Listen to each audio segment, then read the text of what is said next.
siang.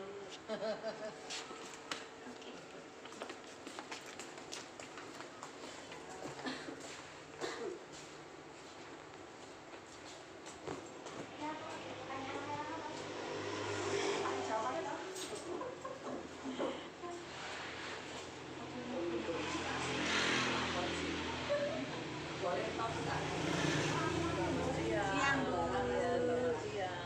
Assalamualaikum. Salam. Bismillahirrahmanirrahim. Assalamualaikum warahmatullahi wabarakatuh. Waalaikumsalam warahmatullahi wabarakatuh. Alhamdulillahirabbil alamin. Wassalatu wassalamu asrofil anbiya'i wal mursalin wa ala alihi washabihi ajmain. Asyhadu an la ilaha illallah wa asyhadu anna Muhammadar Rasulullah. Allahumma sholli ala sayyidina Muhammad wa ala ali sayyidina Muhammad. Rabbi shrah li sadri wa yassir li amri wahlul 'uqdatam min lisani yafqahu qawli, amma ba'du. Yang terhormat Ibu Kepala TK Pertiwi Bukisan, yang terhormat Ibu-ibu guru, marilah kita panjatkan puja dan puji syukur kehadirat Allah Subhanahu wa Ta'ala yang telah melimpahkan rahmat serta hidayahnya kepada kita semua, sehingga pada kesempatan pagi hari ini kita dapat berkumpul di sini dalam suasana yang cerah dan dalam keadaan sehat walafiat. Allahumma amin. Sholawat serta salam kami haturkan kepada junjungan kita Nabi Muhammad Sallallahu Alaihi Wasallam yang kita tunggu-tunggu syafaatnya di hari yaumul akhir nanti. Semoga dilimpahkan kepada semua keluarganya, sahabatnya, dan juga pengikutnya seperti kita semua. Allahumma amin. Ibu-ibu yang kami hormati, berhubung waktu sudah siang, maka marilah pertemuan pada hari ini kita mulai. Namun sebelum dimulai, izinkanlah kami untuk membacakan susunan acara yang akan dilalui nanti. Adapun acara yang pertama yaitu 1. Pembukaan, 2. Sambutan Kepala Sekolah TK Pertiwi Bukisan yang nanti akan disampaikan oleh beliau Ibu Tri Maryanti Sarjana Pendidikan. Acara yang ketiga yaitu Antara Inti yang nanti akan disampaikan oleh beliau Ibu Kerilina Ili Fauzi. Dan acara yang keempat adalah penutup. Maka marilah kepada ibu-ibu semua, pertemuan dalam pemaparan aksi nyata guru penggerak Angkatan 10 Desiminasi Budaya Positif kita mulai. Namun sebelum dimulai, marilah kita buka acara pada pagi hari ini. Maka marilah kita buka dengan membaca basmalah bersama-sama. Bismillahirrahmanirrahim. Terima kasih, semoga dengan bacaan basmalah ini nanti acara pada hari ini dapat berjalan dengan lancar dan dapat menghasilkan suatu mufakat dan kesepakatan untuk kita semua. Langsung saja kami jalankan acara yang berikutnya, yaitu acara yang kedua, sambutan Kepala Sekolah TK Pertiwi Bukisan. Maka kepada beliau Ibu Tri Maryanti Sarjana Pendidikan, waktu dan tempat dipersilakan. Assalamualaikum warahmatullahi wabarakatuh. Waalaikumsalam warahmatullahi wabarakatuh. Terima kasih kepada Ibu Pembawa acara yang telah memberikan waktu kepada kami. Di sini kami selaku Kepala Sekolah TK Pertiwi Bukisan, Kecamatan Prambanan, mendukung peran Ibu Kerilina yang pada saat ini mengikuti program calon guru penggerak yaitu angkatan yang ke-10. Semoga dalam kesempatan kegiatan ini Ibu Kerilina dapat melaksanakan dengan lancar, semua tugas yang diberikan bisa lulus, insya Allah sampai bulan Oktober insya Allah bisa lulus dengan amin. Semoga ilmu yang diterima atau yang diterima dari Ibu Kerilina memberikan dampak yang positif kepada rekan-rekan yang lain dengan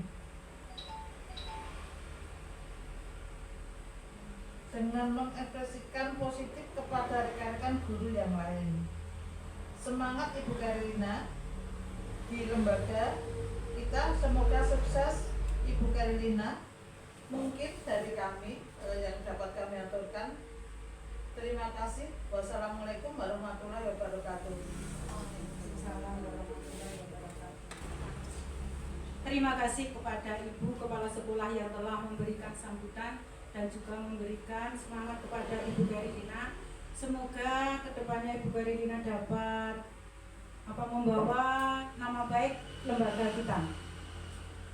Kami lanjutkan acara yang selanjutnya, yaitu acara inti. Maka kepada Ibu Kepala Sekolah TK Pertiwi Karilina. Ibu Karilina Ili Fauzi, waktu dan tempat kami persilahkan. Assalamualaikum warahmatullahi wabarakatuh. Waalaikumsalam warahmatullahi wabarakatuh. Terima kasih kepada teman-teman semuanya yang telah menghadiri acara undangan dari saya, yang mana saya sebagai anggota guru penggerak, calon guru penggerak selama 2 bulan ini. Nah, di sini saya akan menyampaikan aksi nyata saya diseminasi budaya positif yang nantinya bisa kita berkolaborasi, bisa berdiskusi untuk menyampaikan aksi nyata diseminasi budaya positif. Budaya positif menyebarkan pemahaman dan penerapan pengalaman budaya positif yang mana bisa kita sampaikan, bisa kita terapkan di lembaga kita. Nah, di sini pendidikan di Indonesia itu memiliki tujuan yang berdasarkan Ki Hajar Dewantara. Pendidikan di Indonesia, yaitu tujuan pendidikan adalah menuntun segala kodrat yang ada pada anak-anak agar mereka dapat mencapai keselamatan dan kebahagiaan yang setinggi-tingginya, baik sebagai manusia maupun sebagai anggota masyarakat. Oleh sebab itu, pendidik itu hanya dapat menuntun, tumbuh atau hidup kekuatan kodrat yang ada pada anak-anak, agar dapat memperbaiki lakunya, bukan dasarnya, hidup dan tumbuh kekuatan kodrat anak. Nah, di sini itu kita sebagai pendidik menuntun itu apa ya maksudnya menuntun itu? Mengajak.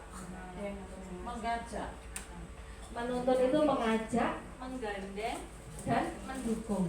Setiap anak itu memiliki potensi, memiliki cita-cita, dan memiliki karakter yang berbeda-beda. Nah, kita sebagai pendidik, kita hanya menuntun. Nah, contohnya, setiap anak dia memiliki cita-cita. Ada anak yang memiliki cita-cita ingin menjadi seorang dokter. Nah, untuk menjadi seorang dokter, kita itu menuntun kepada anak tersebut. Nah, jadilah jadi dokter yang kelak menjadi dokter yang bermanfaat untuk sesama, yang memiliki jiwa sosial yang tinggi, yang memiliki dedikasi yang tinggi, dan memiliki tanggung jawab yang baik. Nah, di sini kita sebagai pendidik hanya menuntun kepada anak dan supaya anak menjadi anak yang bertanggung jawab dan menjadi anak yang memiliki budaya yang positif. Nah, di sini selanjutnya, budaya positif di sekolah yaitu nilai dan kebiasaan yang di sekolah yang berpihak pada murid agar mereka dapat berkembang menjadi pribadi yang kritis, penuh hormat, dan bertanggung jawab sesuai dengan profil pelajar Pancasila. Nah, budaya positif itu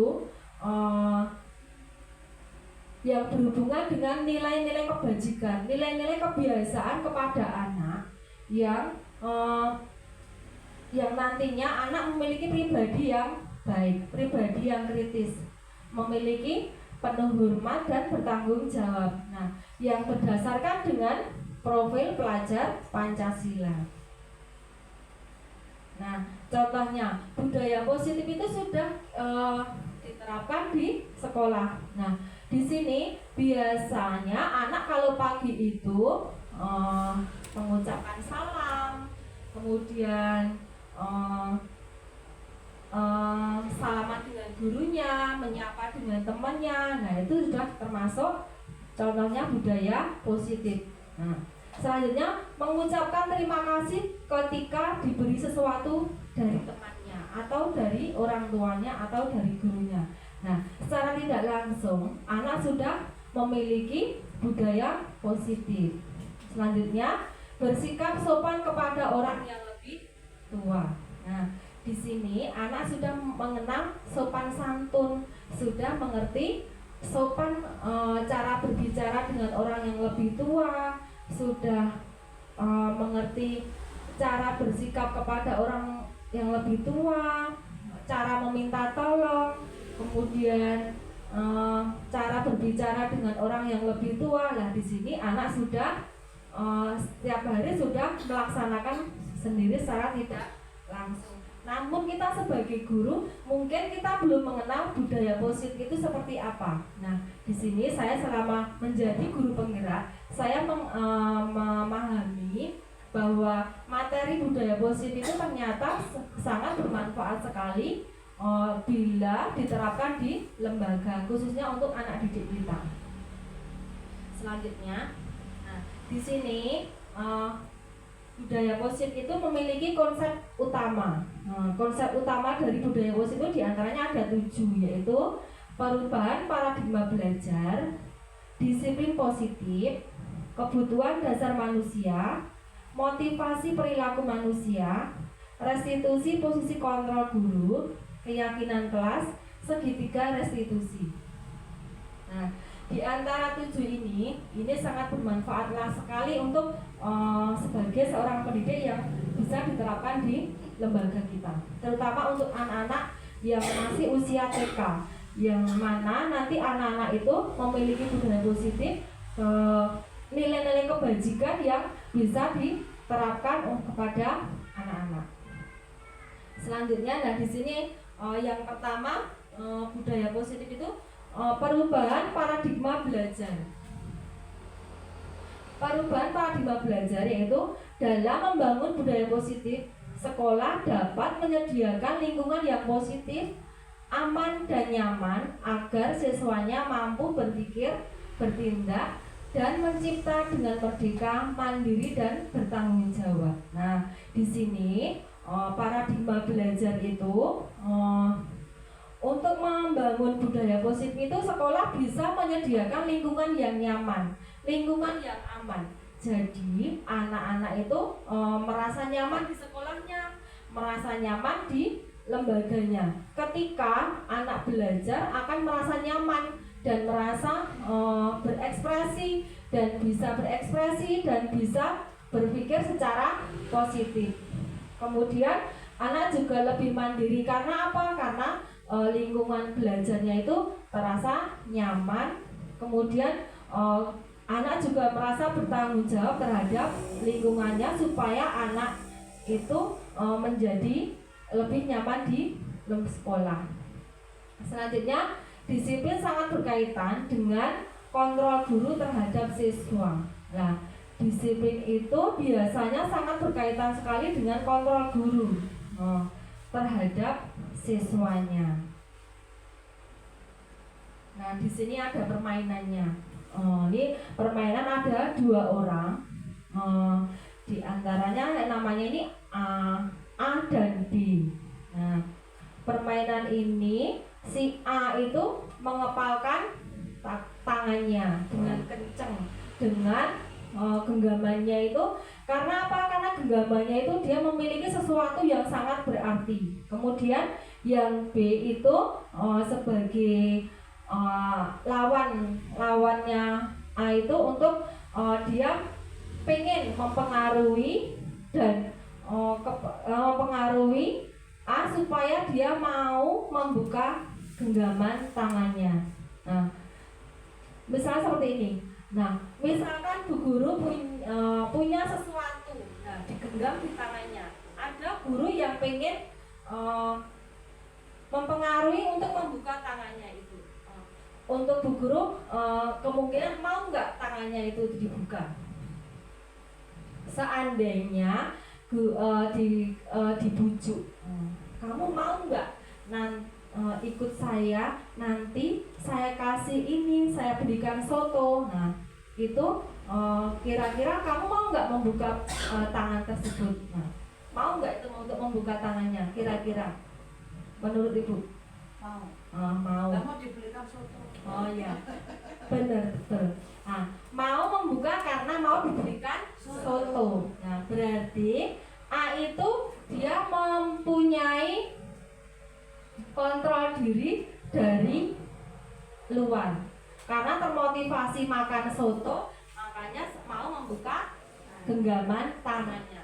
Nah, itu karena dipengaruhi dari temannya dari luar. Berarti motivasi eksternal. Tetapi kalau teman tersebut saya tetap tidak mau membuka tangan saya, walaupun saya diberikan soto, walaupun saya diberikan bakso.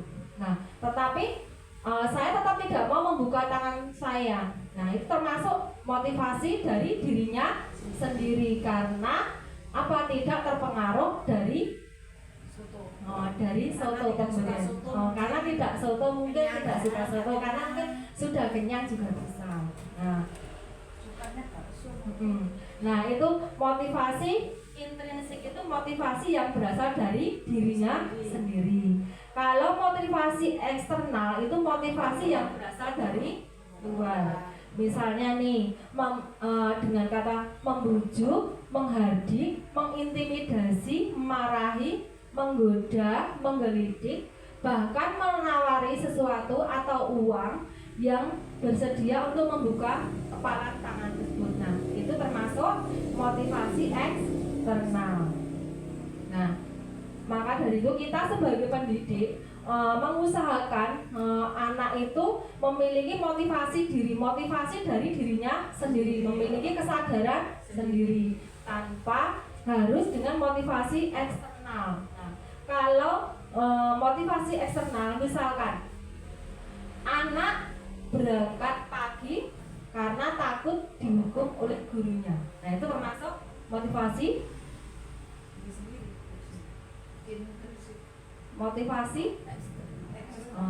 eksternal karena dia berangkat pagi takutnya dia dimarahi oleh gurunya. Nah, tetapi kalau dia berangkat pagi karena dia jam 7 berarti pelajaran sudah dimulai.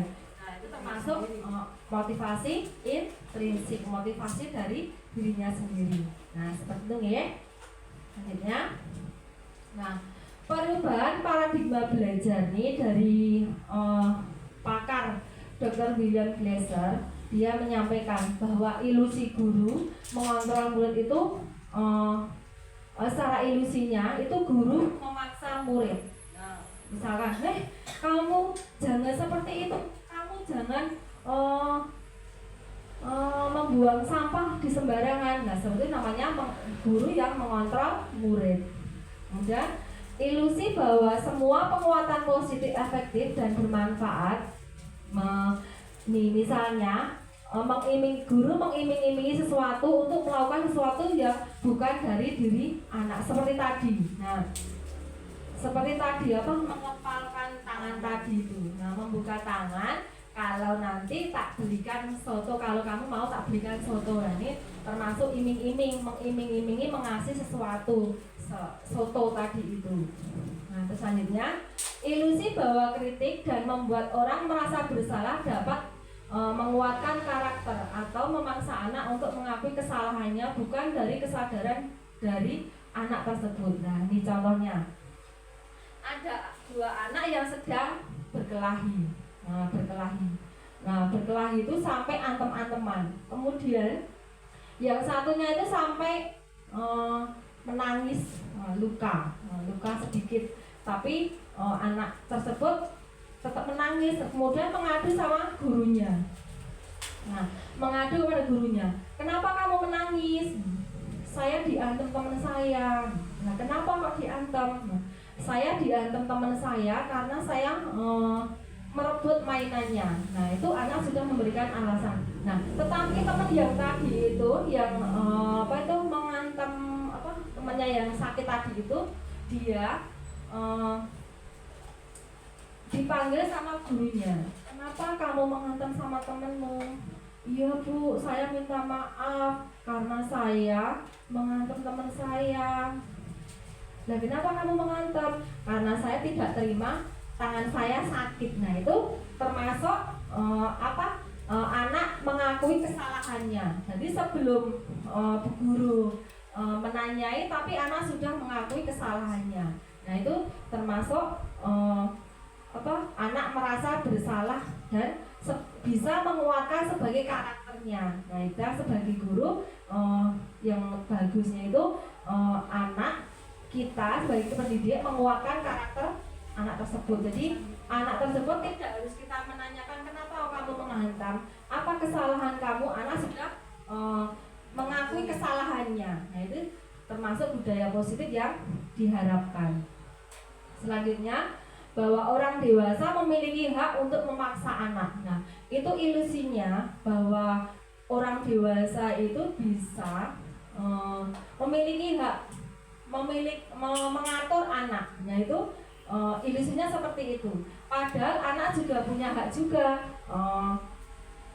Misalkan anak pada pagi hari, anak-anak kegiatan fisik motorik untuk anak TK ya. Nah, nih di sini anak misalkan untuk bu guru mengajarkan untuk melompat, tetapi ada anak yang tidak mau melompat, dia pengennya menggambar dan jongkok.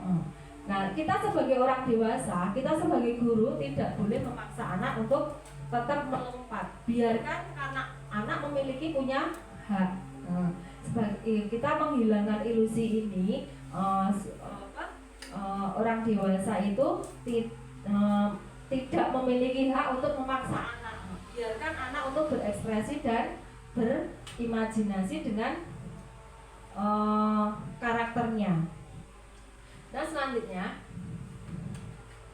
disiplin positif. Nah, untuk ini apa makna disiplin? Ibu-ibu semua itu disiplin itu dimaknai apa? Maksudnya apa disiplin itu? Patuh terhadap aturan. Terus taat terhadap aturan, konsisten. Nah, di sini disiplin positif. Disiplin bisa dimaknai dengan konsisten, kepatuhan, taat. Nah, di sini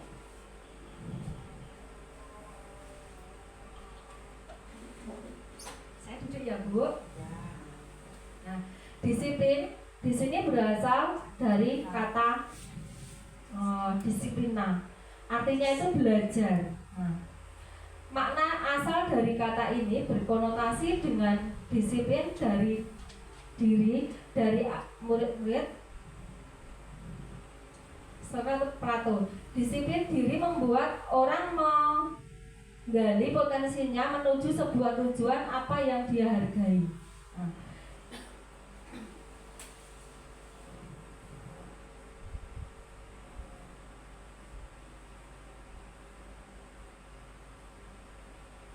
Di sini disiplin positif berhubungan dengan pencapaian sesuatu untuk tujuan mulia. Nah, berarti disiplin di sini itu artinya kemampuan memerintah diri sendiri dalam mengontrol dan menguasai diri untuk memilih tindakan yang mengacu pada nilai-nilai yang kita hargai dengan penuh tanggung jawab tanpa terperintah orang lain. Nah, berarti di sini disiplin itu kemampuan diri kita sendiri yang untuk mengontrol dan menguasai diri untuk memilih tindakan yang mengacu pada nilai-nilai yang kita hargai. Nah, berarti disiplin itu kita tidak berdasarkan dari aturan, tidak berdasarkan kita harus taat terhadap sesuatu. Nah, disiplin itu berasal dari diri kita sendiri, dari kontrol diri. Artinya, nilai-nilai yang kita hargai adalah nilai kebajikan, sifat positif manusia yang merupakan tujuan mulia yang ingin dicapai setiap individu, yaitu nilai-nilai profil pelajar Pancasila. Nah, di sini ini nilai-nilai yang dihargai yang akan untuk mencapai profil pelajar Pancasila. Nah, selanjutnya yaitu kebutuhan dasar manusia. Realitanya kebutuhan setiap orang itu berbeda. Kita harus berusaha memahami pandangan orang lain tentang dunia. Setiap orang memiliki gambaran yang berbeda. Guru harus memahami kebutuhan dasar manusia.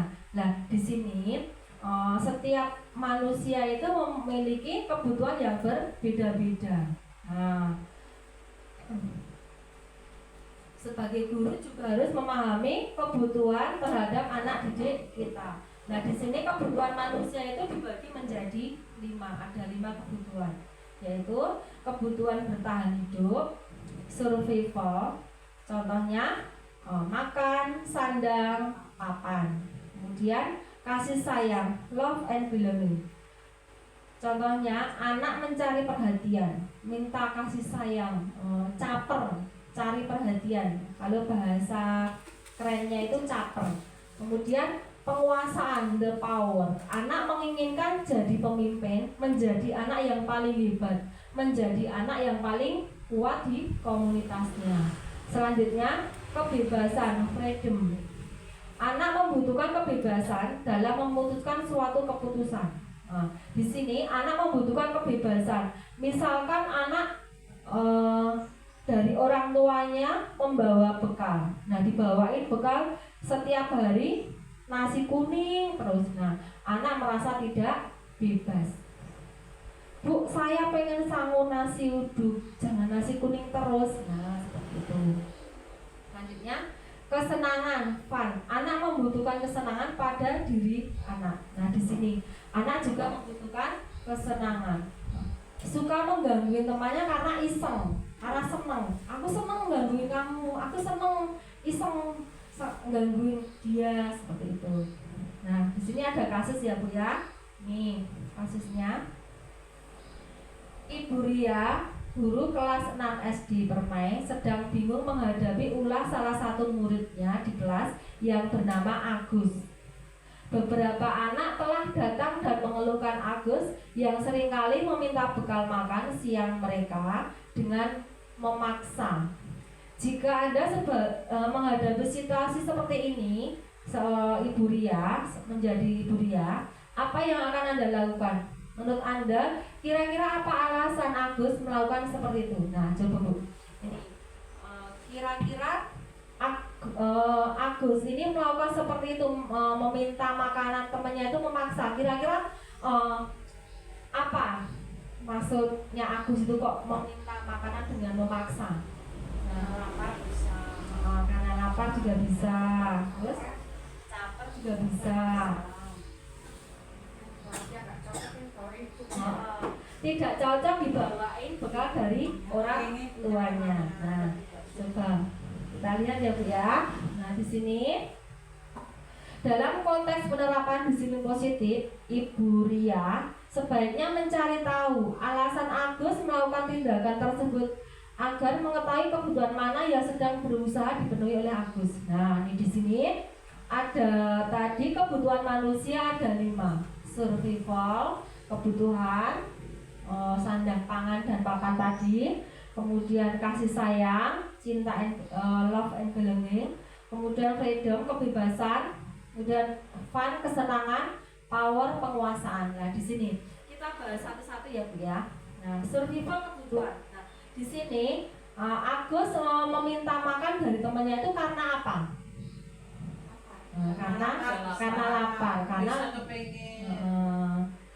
lapar. Dia lapar, berarti tubuhnya itu membutuhkan makanan untuk energi.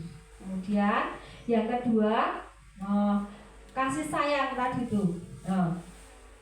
Itu kita ambil tadi itu tindakan Agus itu kalau diambil kasih sayang itu yang mana Bu?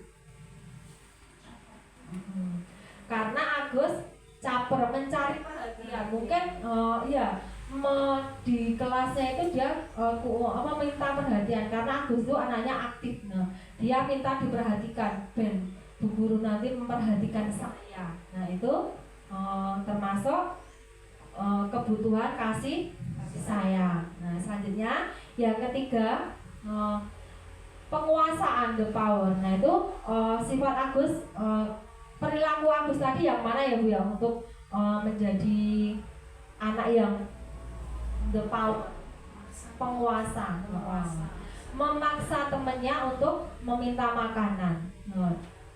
Dia biar temannya mengakui dia paling hebat di kelasnya, biar temannya pada takut, menakut-nakuti temannya. Itu termasuk penguasaan, membutuhkan penguasaan. Selanjutnya kebebasan, freedom.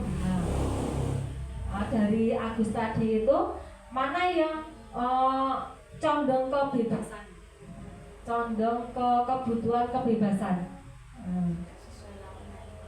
Kemungkinan orang tuanya Agus memberi bekal makanannya itu dari kemarin sama terus, tidak suka, tidak menyukai. Dia pengen bebas. Nah, saya pengen makan sama tempe mah dikasih tahu terus. Nah, seperti itu. Nah, itu termasuk kebebasan. Selanjutnya kesenangan. Nah, perilaku Agus yang condong kesenangan itu yang mana Bu? Perilakunya yang bagaimana? Mungkin dia senang makanan temannya, mungkin Agus tadi itu iseng, senang ganggu temennya waktu makan, biar temennya itu jadi heboh. Aku senang kalau temanku itu heboh, seperti itu ya. Itu untuk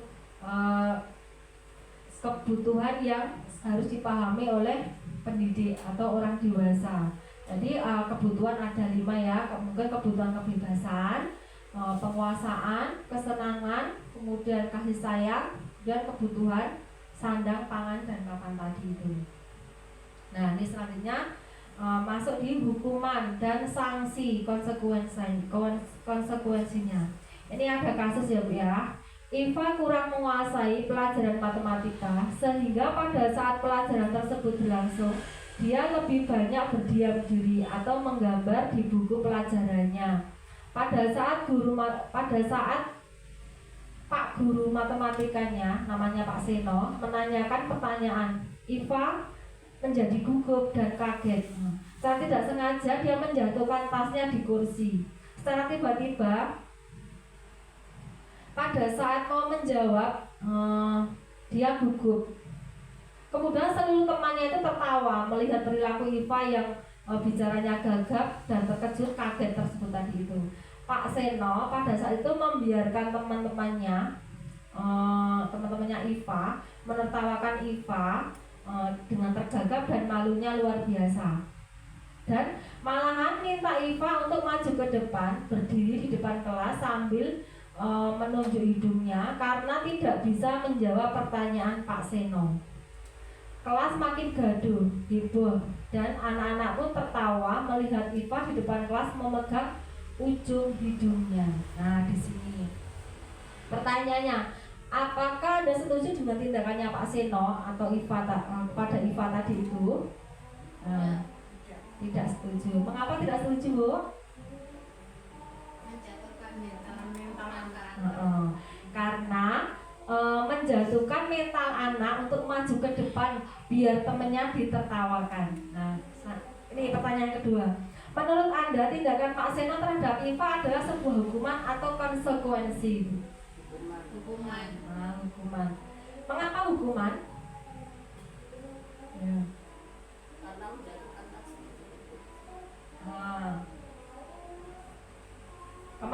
Kenapa masuk hukuman? Ada yang tuh bisa jawab? Maju ke depan dan pegang hidung. Karena Pak Seno itu menyuruh si Iva untuk maju ke depan sambil memegang hidungnya. Nah, disitulah hukuman yang diberikan oleh Pak Seno. Nah, ini di sini.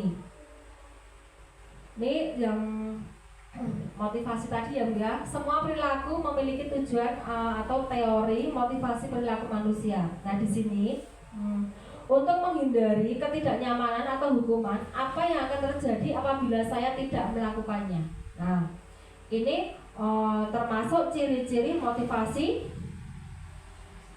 eksternal. Nah, untuk menghindari ketidaknyamanan, untuk menghindari hukuman, tadi itu termasuk motivasi eksternal. Kemudian yang kedua, untuk mendapatkan imbalan dari orang lain atau institusi, apa yang akan saya dapatkan apabila saya melakukannya. Nah, ini juga sama, motivasi eksternal. Selanjutnya, untuk menghargai diri sendiri, saya akan menjadi orang yang seperti apa bila saya melakukannya. Nah, nih motivasi internal, motivasi yang berasal dari diri sendiri. Nah, ini motivasi yang berasal dari diri sendiri ini, motivasi yang dipilih untuk mencapai tujuan disiplin positif. Jadi motivasi yang tidak takut dengan hukuman. Maksudnya karena hukuman, jadi anak melakukan motivasi tersebut. Nah, jadi termasuk motivasi eksternal. Jadi harus berasal dari diri sendiri, tidak berdasarkan karena nanti saya dihukum, makanya saya mematuhi aturan. Nah, itu termasuk motivasi eksternal. Nah, kemudian contoh untuk motivasi internal itu, saya membuang sampah di tempatnya supaya lingkungan sekolah menjadi bersih. Nah, itu termasuk motivasi internal. Nah, berarti motivasi internal itu bertolak belakang dengan hukuman. Nah, di sini perbedaan antara hukuman dan konsekuensi. Nah, di sini hukuman itu termasuk identitas gagal, sedangkan konsekuensi sedangkan disiplin itu ada konsekuensi dan restitusi. Restitusi itu kayak penyelesaian masalah. Nah, itu termasuk nanti identitas yang sukses. Nah, untuk identitas gagal itu sesuatu yang menyakitkan. Nah, biasanya yang hukuman itu sesuatu yang menyakitkan, kayak Iva tadi itu. Wah, aku dihukum sama Pak Seno. Dalam hatinya itu dia merasa sakit karena dihukum sama gurunya. Nah, terus kalau hukuman itu ciri-cirinya tidak nyaman untuk murid, anak untuk jangka waktu panjang. Biasanya seperti itu ciri-cirinya. Terus merasa menjadi korban karena mendapatkan keadilan. Kemudian murid merasa tersakiti. Terus perilaku pasif agresif menjadi lebih meningkat. Sistem tidak akan berjalan bila murid tidak takut. Nah, di sini identitas gagal itu termasuk hukuman. Jadi hukuman itu termasuk identitas gagal ya Bu. Jadi kalau untuk anak itu menjadi tidak baik. Misalkan anak dihukum, kemudian anak menjadi merasa takut, terus dendam, malu, seperti itu ya. Nanti kurang percaya diri. Nah, itu. Nah, di sini untuk identitas sukses, disiplin itu ada dua, konsekuensi dan restitusi. Kalau konsekuensi itu sesuatu yang harus terjadi. Nah, misalkan yang masuk konsekuensi tadi itu, misalkan Iva masuk terlambat, kemudian teman-temannya sudah menulis. Nah, ketika mau istirahat, Iva itu belum selesai, tetapi Iva menyelesaikannya kegiatan menulis tadi itu karena teman-teman sudah istirahat. Nah, itu konsekuensinya harus menyelesaikan kegiatan meskipun sudah waktunya istirahat. Itu sudah termasuk konsekuensinya. Jadi jamnya mundur untuk si Iva. Kemudian untuk restitusi, merupakan restitusi itu pilihan. Nah, nanti ada 3 tahap ya Bu ya untuk restitusi itu, nanti di habis dari materi ini. Restitusi merupakan pilihan. Kemudian restitusi menguatkan untuk murid dalam jangka waktu yang panjang. Nah, ini sama dengan hukuman tadi itu, tetapi di restitusi ini murid diberikan kepercayaan, menguatkan karakternya di sini. Nah, kemudian murid belajar bertanggung jawab atas perilakunya. Kemudian murid difokuskan untuk mencari pemecahan masalahnya. Nah, di sini nanti anak diberikan hak. Nah, selanjutnya ya, materi selanjutnya nih. Yuk kita perhatiin Ibu ya. Anak berlari mengelilingi lapangan basket 2 kali karena terlambat hadir di sekolah. Nah, ini termasuk hukuman atau konsekuensi. Hukuman. Nah, masuk hukuman. Selanjutnya, membersihkan coretan yang dibuatnya di meja tulis. Ini masuk konsekuensi atau hukuman. Konsekuensi. Nanti konsekuensinya kalau mencoret di meja itu ya harus dibersihkan. Nah, selanjutnya murid diminta untuk push up 15 kali karena tidak menggunakan masker di sekolah. Hukuman karena disuruh push up, disuruh melakukan sesuatu. Anak merasa tersakiti karena anak merasa menjadi korban. Kemudian menggantikan kertas tugas temannya yang telah dicoret-coret. Nah, konsekuensi karena kertas temannya dicoret-coret, ya konsekuensinya kamu harus mengganti yang baru biar temannya bisa menulis gitu. Kemudian berjemur di lapangan basket pukul 12 siang karena mengobrol dengan temannya. Hukuman karena disuruh berjemur ya, karena mengobrol sama temannya. Hanya murid diminta telanjang kaki sepanjang hari karena tidak menggunakan sepatu warna hitam sesuai peraturan di sekolah. Termasuk hukuman karena melanggar peraturan tidak sesuai dengan warna sepatunya. Selanjutnya, berdiri di depan kelas sambil mengangkat kaki, satu kaki tidak bisa menjawab pertanyaan. Hukuman karena tidak menjawab pertanyaan, akhirnya disuruh maju ke depan, dihukum. Nah, itu ya. Nah, nih permainan tadi itu kita benar atau salah? Nih, lari mengelilingi lapangan basket 2 kali karena terlambat hadir di sekolah. Nah, ini termasuk hukuman. Jadi benar ya biar udah paham ya antara hukuman dan konsekuensi. Membersihkan coretan yang dibuatnya di meja tulis, masuk konsekuensi juga. Kemudian murid diminta untuk push up 15 kali karena tidak menggunakan masker di sekolah. Masuk hukuman karena disuruh push up, disuruh melakukan sesuatu karena tidak mematuhi tadi itu. Menggantikan kertas tugas temannya yang telah dicoret-coret, masuk konsekuensi. Berjemur di lapangan basket pukul 12 siang karena mengobrol dengan temannya. Hukuman. Kasihan ya Bu, karena jam 12 siang itu pas panas-panasnya dihukum, disuruh berjemur, berarti dihukum. Murid diminta telanjang kaki sepanjang hari karena tidak menggunakan sepatu warna hitam sesuai dengan peraturannya. Berarti kalau anak tidak memakai sepatu hitam, berarti anak suruh melepas sepatunya, tidak memakai sepatu, berarti dihukum. Berdiri di depan kelas sambil mengangkat kaki satu karena tidak bisa menjawab pertanyaan. Dihukum karena disuruh berdiri di depan kelas, anak merasa menjadi korban. Nah, di sini lanjutnya yang kelima ya, restitusi posisi kontrol. Nah, posisi kontrol guru itu ada berapa? Ada 5. Penghukum, pembuat merasa bersalah, teman, pemantau, manajer. Nah, di antara kelima ini nanti diharapkan kita menjadi posisi kontrol yang terakhir, manajer ya Bu. Kalau penghukum itu berarti guru memberi hukuman. Kalau pembuat merasa bersalah berarti guru menyalahkan anak. Kalau teman, murid dianggap menjadi teman. Nah, kalau pemantau, guru mengawasi, dipantau. Nah, posisi kontrol di sini. Nah,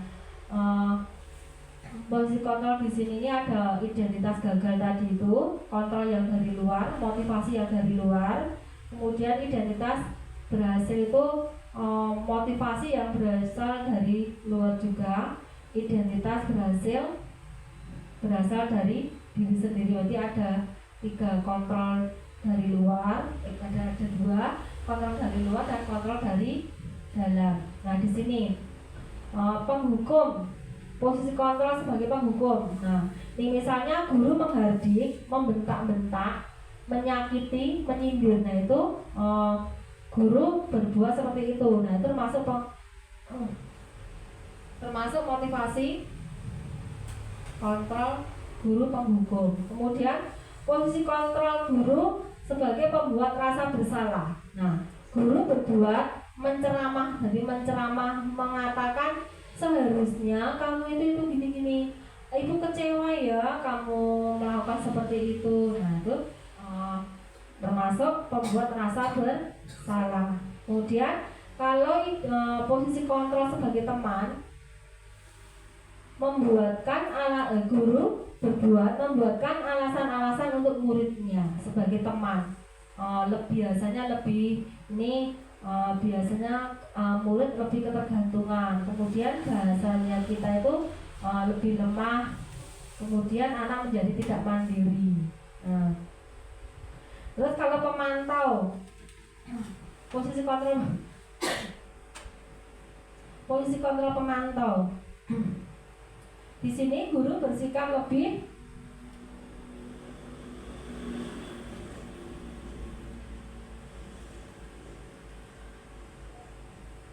pemantau guru berarti mengawasi, guru hanya mengawasi perilakunya murid. Kemudian saja identitas yang lebih berhasil lagi yaitu identitas posisi kontrol manajer. Nah di sini kita sebagai guru diharapkan menjadi posisi kontrol manajer, mengajukan pertanyaan-pertanyaan, kemudian menguatkan kepribadian anak tadi, kemudian mengevaluasi diri bagaimana cara memperbaiki diri. Nah ini biasanya dengan kata-kata apa yang kita yakini, apa yang bisa kamu kerjakan untuk memperbaiki masalah ini. Nah, ini diharapkan posisi kontrol yang terakhir manajer ini menjadi posisi kontrol restitusi segitiga tadi nanti dengan cara restitusi segitiga.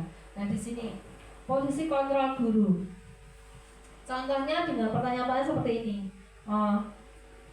Saya kecewa sekali dengan kamu. Nah di sini posisi kontrol seorang guru menjadi pembuat orang yang bersalah. Nah ini karena jadi anak merasa bersalah. Kamu tidak pernah benar melakukannya. Nah, berarti nanti posisi kontrol guru ini menjadi penghukum. Nah selanjutnya, ayolah lakukan demi ibu atau bapak ya. Ini menjadi posisi kontrol teman. Biasanya kita menggunakan bahasa lebih akrab. Ayolah nak, cepat, kamu selesaikan tugasmu.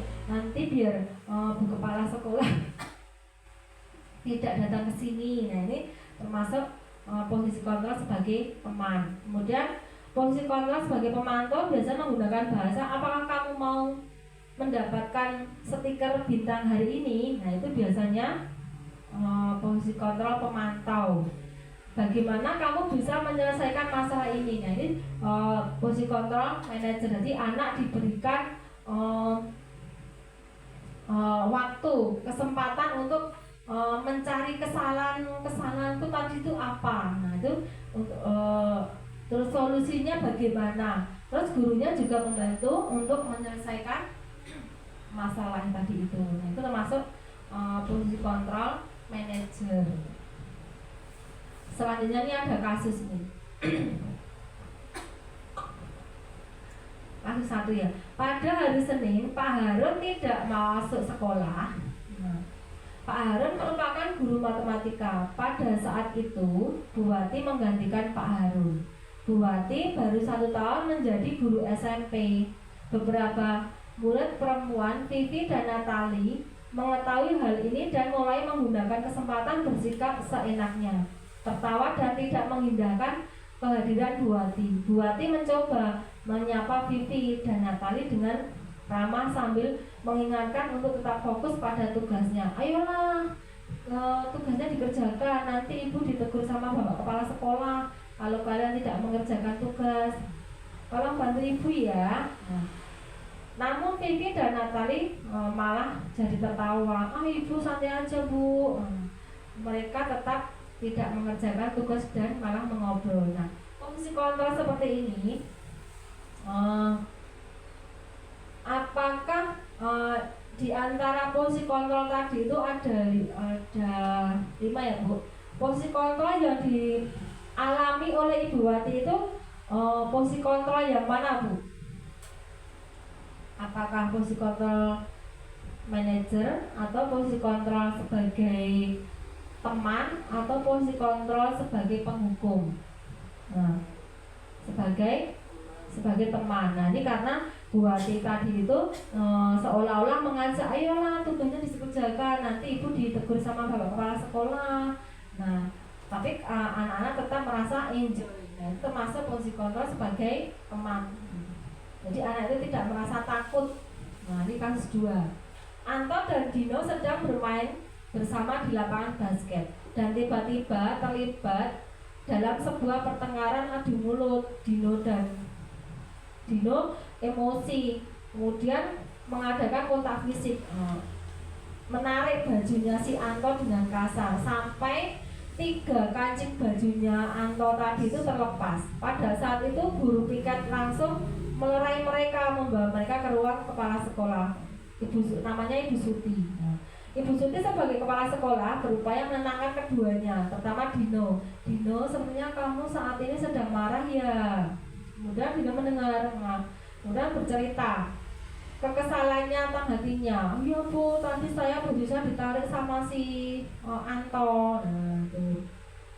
Namun Dino memiliki cara lain yang mungkin lebih efektif karena saat ini Dino berada di ruang kepala sekolah. Nah, dia berpikir. Ibu Suti melanjutkan bertanya tentang keyakinan sekolah yang disepakati, serta apakah Dino bersedia memperbaiki kesalahan yang telah dilakukan terhadap Anto. Dino pun akhirnya perlahan mengangguk. Kemudian Ibu Suti balik bertanya kepada Anto, hal apa yang bisa dilakukan Dino untuk memperbaiki masalah? Anto menjawab, saya perlu kancing saya diperbaiki bu. Ibu saya akan sangat marah karena kancing baju saya lepas. Nah, di sini apakah yang akan dilakukan Dino untuk menggantikan kancing baju Anto tadi itu? Nah, si Dino tadi itu berpikir keras, apa yang akan saya lakukan untuk bajunya Anto tadi itu. Nah, Ibu Suti berpikir sebentar dan menanggapi, kalau dilem akan mudah terlepas kembali Dino. Bagaimana kalau kamu menjahitnya saja? Bersediakah kamu? Nah, akhirnya Dino mengangguk. Menjahit bu? Mana saya bisa bu? Saya kan belum bisa menjahit. Nah, itu bagaimana menjahitnya? Nah, kemudian si Dino pun tetap berusaha ya bu ya untuk memandang kemeja si Anto yang nah, di sini si Dino itu merasa bersalah karena kancingnya bajunya si Anto itu terlepas. Nah, untuk berarti di sini si Dino itu dia berpikir bagaimana cara untuk mengembalikan bajunya Anto itu, kancing bajunya itu tetap bisa dipakai lagi. Nah itu si Anto tadi itu timbul dari dirinya sendiri. Saya harus belajar bisa menjahit kancing bajunya untuk menggantikan kancing bajunya si si Anto tadi itu. Nah, di sini di sini berarti si Dino tadi itu sudah memiliki nilai-nilai kebajikan, keyakinan kelas. Misal keyakinan kelas adalah nilai-nilai kebajikan atau prinsip universal yang disepakati bersama lepas dari perbedaan agama, suku, dan bahasa. Nilai kebajikan yang tidak membeda-bedakan.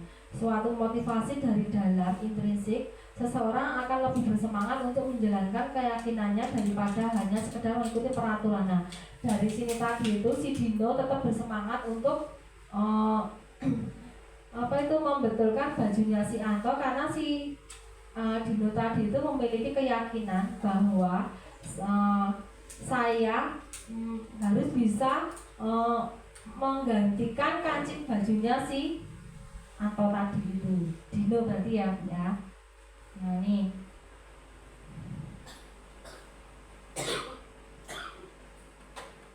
nih, peraturan kelas itu sama peraturan kelas itu biasanya hanya akan menimbulkan menjadi keyakinan kelas. Setelah keyakinan kelas akan menimbulkan menjadi lingkungan yang positif, terus kemudian akan menjadi budaya positif. Karena anak setiap hari memiliki keyakinan kelas dan dia mematuhinya, akhirnya masuk ke dalam karakternya akan menjadi budaya lebih positif. Nah, di sini antara peraturan dan keyakinan kelas itu ada perbedaan. Nah, apa bedanya peraturan dan keyakinan kelas? Peraturan selalu dikembalikan ke tempat. Misalnya, mengembalikan buku kepada tempatnya. Nah, itu peraturannya seperti itu.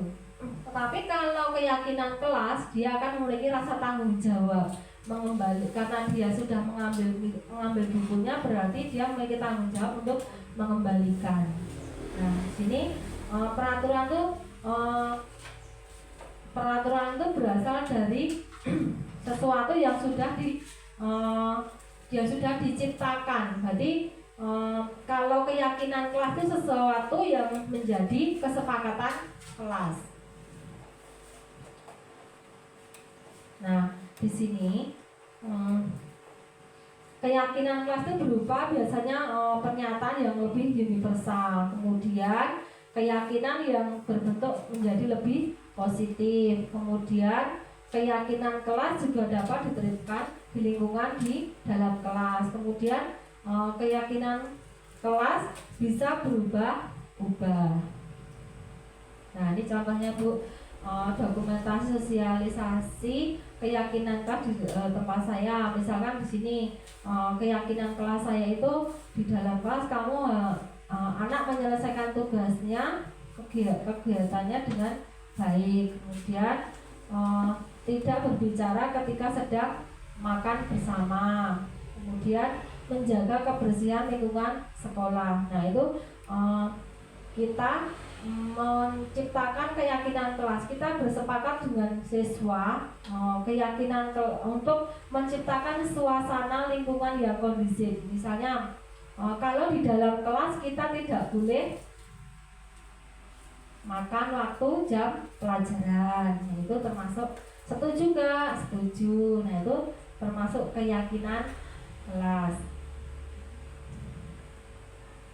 Nah, di sini tadi tuh yang terakhir segitiga restitusi. Nah, segitiga restitusi itu proses menciptakan kondisi bagi murid untuk memperbaiki kesalahan mereka sehingga mereka bisa kembali pada kelompoknya mereka dengan karakter yang lebih kuat. Melalui restitusi, guru dapat membantu murid menjadi lebih memiliki tujuan di sini positif serta memulihkan dirinya setelah berbuat salah. Nah, di sini membantu murid untuk memulihkan kepercayaan dirinya setelah dia berbuat salah.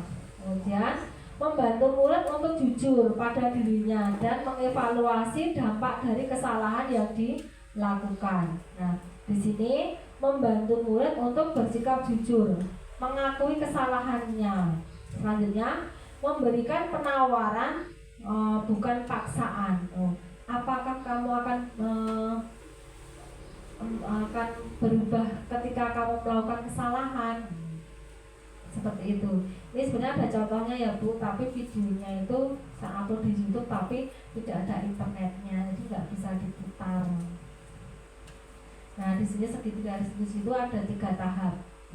Tahap pertama itu menstabilkan identitas, kemudian memvalidasi tindakan yang salah, kemudian menanyakan keyakinan. Kalau mengidentifikasi masalah itu, setiap orang pasti melakukan kesalahan. Biasanya dengan kata-kata seperti nggak apa-apa, setiap orang itu pasti bisa melakukan kesalahan. Namanya juga manusia tidak ada yang sempurna. Seperti itu biasanya kata-katanya seperti itu. Kalau validasi tindakan yang salah, biasanya bu guru bilang, kamu tentunya punya alasan ya kenapa kamu melakukan seperti itu. Nah, itu biasanya kata-katanya seperti itu. Kalau menanyakan keyakinan, nah biasanya bu gurunya nilai-nilai apa yang telah kita sepakati. Nah, nilai-nilai apa kita di dalam kelas itu supaya kelas kita lebih kondusif itu apa yang kita lakukan. Nah, itu tadi. Nah, ini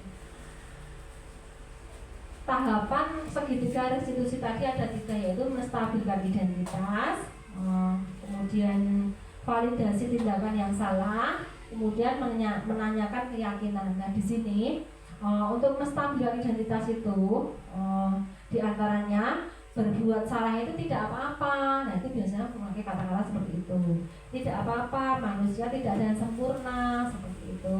Terus saya juga pernah melakukan kesalahan seperti itu. Nah, biasanya bukunya bilang seperti itu. Kemudian kita bisa menyelesaikan masalah ini kok, nggak apa-apa ya, tenang ya. Nah, seperti itu. Selanjutnya, nah di sini yang kedua, segitiga restitusi yang kedua itu validasi tindakan yang salah. Biasanya bu guru mau memakai kata-kata kamu pasti punya alasan mengapa kamu melakukan hal itu. Nah, di sini ini biasanya kata-katanya seperti ini. Selanjutnya, kamu patut bangga pada dirimu sendiri karena kamu telah melindungi sesuatu yang penting buatmu. Nah, itu biasanya bu guru pakai kata-kata seperti itu. Jadi yang terakhir, segitiga restitusi yang terakhir, menanyakan keyakinan. Biasanya bu guru menggunakan kata-kata apa yang kita percaya sebagai kelas atau dalam keluarga, apa nilai umum yang telah kita sepakati di dalam kelas kita, apa bayangan kita tentang kelas yang ideal. Ya, bayanganmu apa kalau dalam kelas itu menjadi kelas yang ideal gitu. Nah, di sini kita bisa mengambil manfaatnya ya Bu ya dari budaya positif tadi itu, yaitu memberikan kebiasaan yang positif dalam kehidupan sehari-hari, karena dengan budaya positif memberikan dampak yang positif.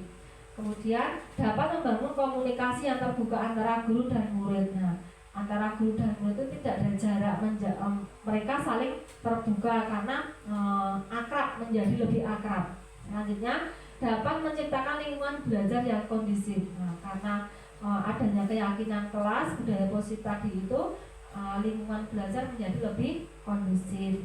Membangun karakter dan kedisiplinan yang positif. Nah, ini bisa membangun karakter anak, kepribadian anak, dan kedisiplinan yang lebih positif. Nah, demikianlah dari pemaparan saya tentang segitiga restitusi dan keyakinan kelas tadi itu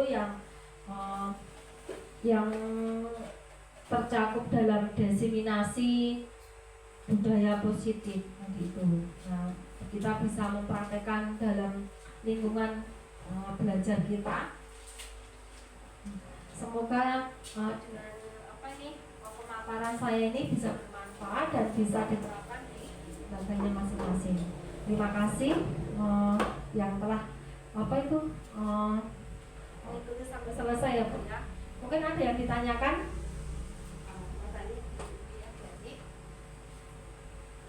Mengenai budaya positif itu bagaimana penerapan segitiga restitusi di sekolah, khususnya pada siswa anak usia dini dan terutama pada anak TK seperti pada siswa yang sering kita hadapi setiap harinya.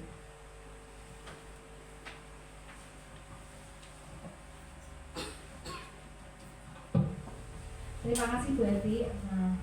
Segitiga restitusi itu kemungkinan lebih itu ya Bu ya.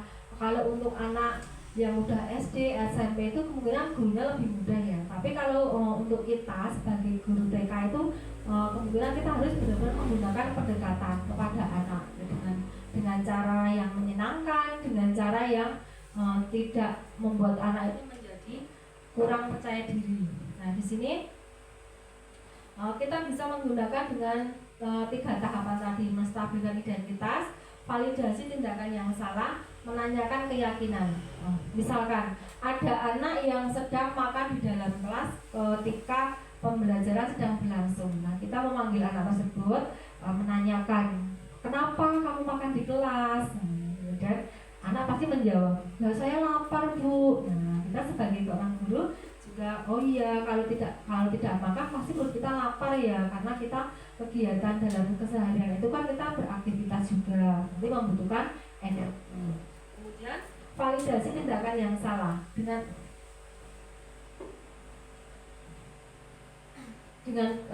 kita menanyakan kepada anak tadi itu berarti anak itu sudah menjawab kalau tidak makan pasti lapar. Nah, kemudian nanti kalau lapar saya bisa lemes dan tidak bisa mengikuti aktivitas seperti biasa. Kemudian menanyakan kepada anak lagi kita, kalau di dalam kelas itu kita makan boleh nggak? Tidak. Kenapa nggak boleh? Karena nanti ada teman yang pengen ikut makan karena ada waktunya istirahat. Apakah kamu juga akan tetap makan di dalam kelas atau akan merubah diri? Nah, akhirnya anak menjawab, saya tidak akan makan lagi karena nanti teman-teman nggak pada pengen. Kemudian mulai kapan kamu akan merubah dirimu? Nah, seperti itu. Nanti anak akan menjawab, saya minta maaf Bu karena saya makan di dalam kelas. Ya, mulai kapan kamu tidak makan di dalam kelas lagi? Mulai besok. Pasti anak akan menjawab mulai besok atau mulai sekarang atau mulai kapan. Pasti anak akan menjawab. Nah, seperti itu kita pendekatan terhadap anak, jangan sampai anak menjadi lebih ada tekanan, ada merasa menjadi korban. Jangan menjadi seorang guru yang seperti penghukum ya. Nah, tetap kita memberikan kepercayaan diri terhadap anak. Nah, seperti itu Ibu Eti, mungkin bisa dipahami. Sama Bu, udah bijak ya. Dah sekianlah pemaparan saya, aksi nyata saya, semoga bermanfaat. Saya mohon maaf yang sebesar-besarnya. Mungkin ada kata sikap saya yang tidak berkenan, saya mohon maaf yang sebesar-besarnya. Wassalamualaikum warahmatullahi wabarakatuh.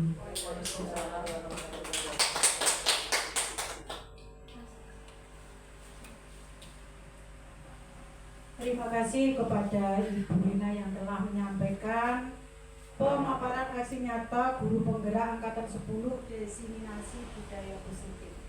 Saya juga merasa senang Bu Lina, jadi saya bisa mengambil hikmahnya ini tadi. Jadi saya tahu gimana caranya untuk menghadapi anak-anak di dalam kelas atau mungkin anak-anak kita.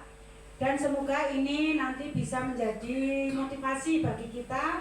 Juga semoga di lembaga kita dapat berkembang lebih baik, anak-anak bisa belajar lebih nyaman. Demikian acara demi acara ibu-ibu telah kita lalui, maka langsung saja kami lanjutkan acara yang berikutnya, yang terakhir, yaitu penutup. Di sini apabila kami dalam membawakan acara pada acara hari ini banyak kesalahan, banyak kata-kata yang kurang berkenan di hati ibu-ibu semua, mungkin kata-kata saya yang kurang enak atau gimana, saya manusia biasa, mohon maaf yang sebesar-besarnya. Karena kita manusia tidak lepas dari kesalahan dan hilaf ya ibu-ibu ya. Ya, terima kasih. Maka dari itu kami tutup acara pada hari ini. Mari kita tutup dengan membaca hamdalah bersama-sama. Alhamdulillahirabbil alamin. Sekian, akhirul kalam, wabillahi taufiq wal hidayah. Wassalamualaikum warahmatullahi wabarakatuh.